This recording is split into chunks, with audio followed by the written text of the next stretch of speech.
How you going, people? As soon as I hit this campground, that wind picked up from the north and woo, it started blowing.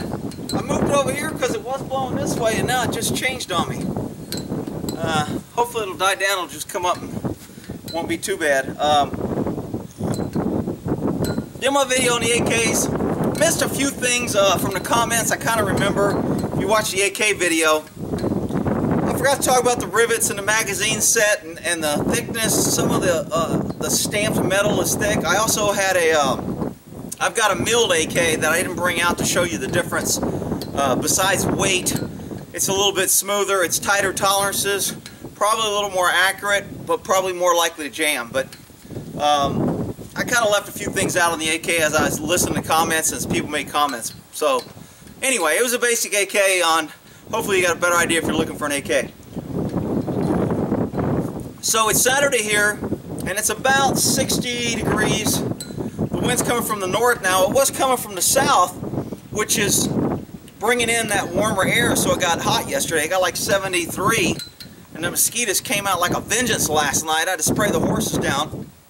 And now the wind's coming back from the north, and it's bringing in that cold front. And tomorrow, Sunday, it's supposed to be 16 degrees tomorrow night. So we're going to go from 70 days, 70, and then in a day or so we're going to be down to 16. And that's just, hey, that's the weather. It's not global warming, it's not some conspiracy, it's not freaking stop driving a car and stop eating chicken because, you know, global warming is going to kill us. I wanted to cover kind of a little bit. I haven't done a news article, and I had, man, that wind's just, it's amazing. It was not blowing a stinking inch over here. It was coming this way. I got the house over here, and now it's blowing that way. So maybe I can move this over here, because I know everybody. And when I listen to it and the wind's blowing, it bugs me too, but I guess I'm so damn used to it, it just doesn't bother me as much. So let's see if this will get us out of the wind, and I can still get it level. And hopefully be able to get in here. Alright, so that should have killed the wind. So, people have been emailing me about Trump, and I guess my opinion ain't really shit. I mean, it's my opinion, but I guess some people want to know what I think, and I mean, I don't know. From my experience, politics, following politics over the years, is Trump being a bad, or is he... He's playing politics, and that's the problem with politics. Is when you get in it, and it's the same way when people get into cops.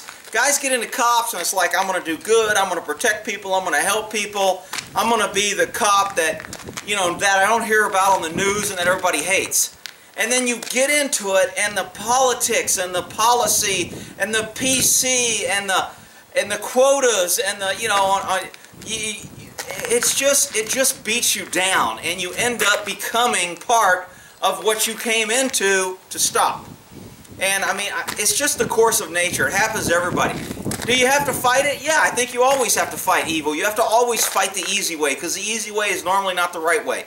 The easy way is probably, you know, just taking a shortcut or not doing what you should do. The right thing is usually harder and takes longer. So, Trump's appointing far too many what I call left-wing liberal nutbags in my book. But this Tillerman, or whatever, who's the Secretary of State, the Exxon dude. I mean, there's a lot of uproar about him. And when I first heard that he picked some stinking CEO of a corporation, I was like, that turncoat piece of shit. He's picking some rich-ass dude who's going to line his pocket. And when it comes down to money and politics, what people don't understand is no matter what job you have in government, and I mean no matter what job, that gives you power. And that power corrupts unless it's checked. And government is not checked enough. And that power just feeds your ego and it feeds your position. I don't care if you're a lonely supply clerk, you have power on who gets what and what you can control and who you can order, and can you make it easy for this person because you like them, and can you make this person jump through hoops because you have the power. That's your little domain. And in government, everybody has their little domain. And the more bigger domain you get, which is why cops is so important that they're kept in check, is their power to kill and shoot, carry arms, take away people's liberties, put them in jail. They really need extra checks and balances to keep that power from going to their head. But politicians and lawyers and judges and courts and DAs and those people have even more power. Even though they're not out there killing people, their actions can result in many more people dying. I mean, if you take the riots in Ferguson, because the black mayor wanted to be PC and protect her black rioters, she goes, just let them blow off some steam. Well, that subject, although she didn't pull a gun out and shoot anybody in a crisis like a cop does, that action caused millions and billions of dollars in damage and people getting hurt and rapes and assaults. And I mean, she did so much damage, but Rick, she's a woman. You can't talk about her. And she's black. You're a racist. We have to let all these poor, helpless people that aren't white males, we have to give them the benefit of the doubt that no matter how stupid they are, it's PC not to go against them, Rick, so you don't want to be called a racist or a sexist or a homophobe or whatever. I mean, politicians need to be checked, and the media is freaking dog. Trump ain't even in office. And man, that guy can't take a sip of coffee without him saying he's on coke, he's got money, it was coffee provided from this lobby. I mean, he just can't do anything. So, and when you get in those positions, you tend, which is a negative side for cops, when you first get in and somebody calls you a dirty cop or, you know, you're supposed to be a protector, remember your oath, and you kind of feel bad because you're like, damn, I remember that. And in military, same way. When your oath is new and you're new into it, it means more than it does 5 years later when you've been beat down, accused unjustly, called every name in the book, always told you were dirty. No matter what you do, it's wrong. Always getting your ass chewed between your organization, your administration, your admin, the DA, the defense attorneys, the judges, the public, the media, all the shitbag parents that you arrest. After all that time of getting bombarded with shit as a cop, you tend to do what I call just not give a shit and turn it off. Kind of like I do on my horse channel.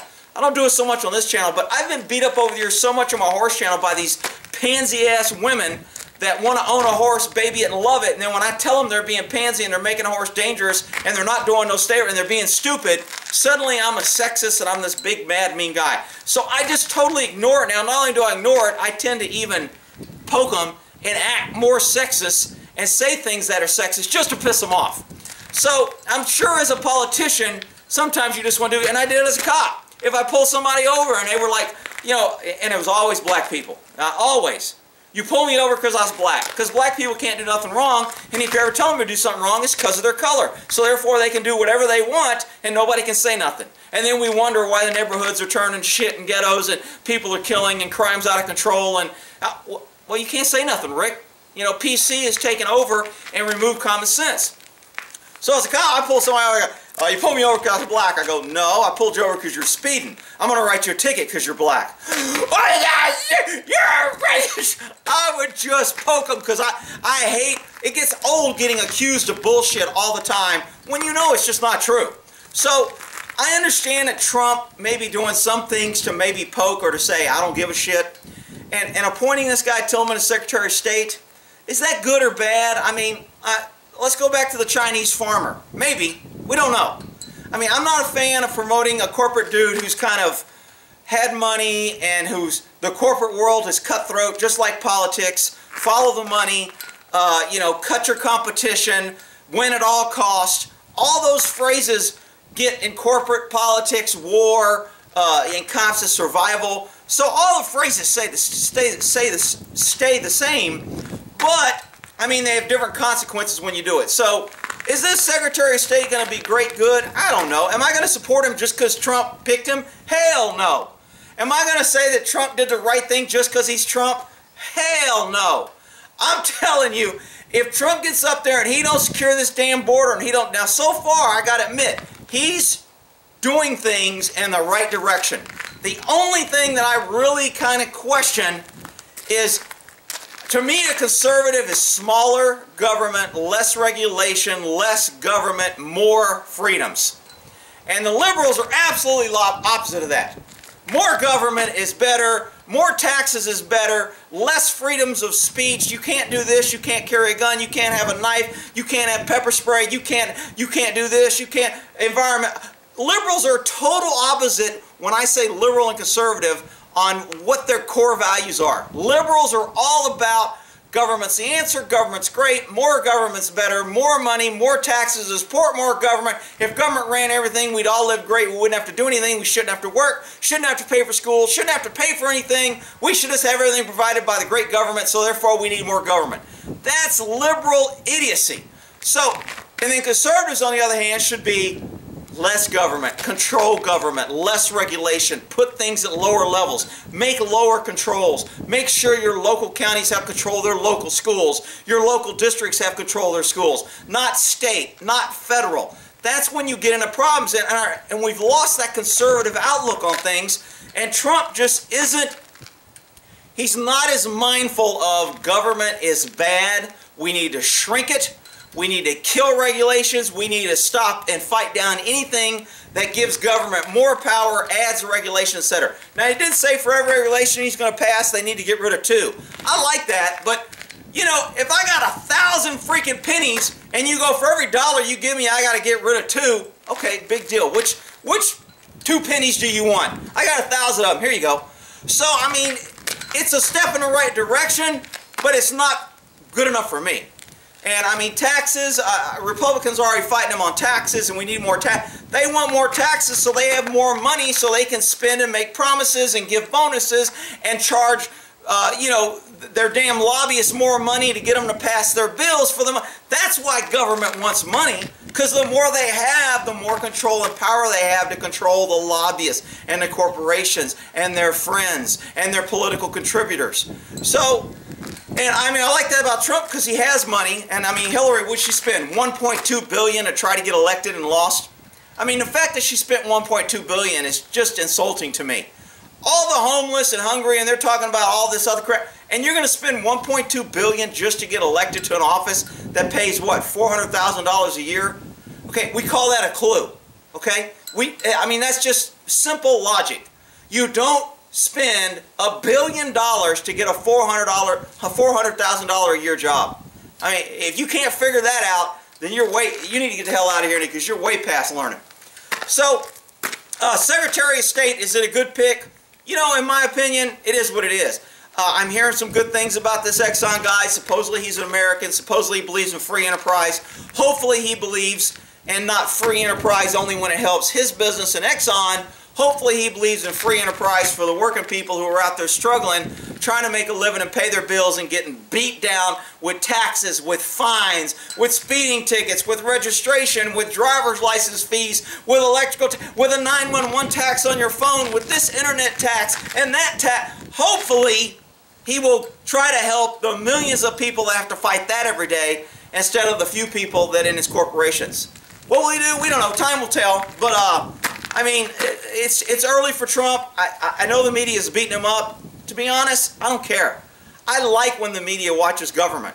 And right now, he's in the most powerful position in government. So if the media watches him, hey, those who have nothing to hide, hide nothing.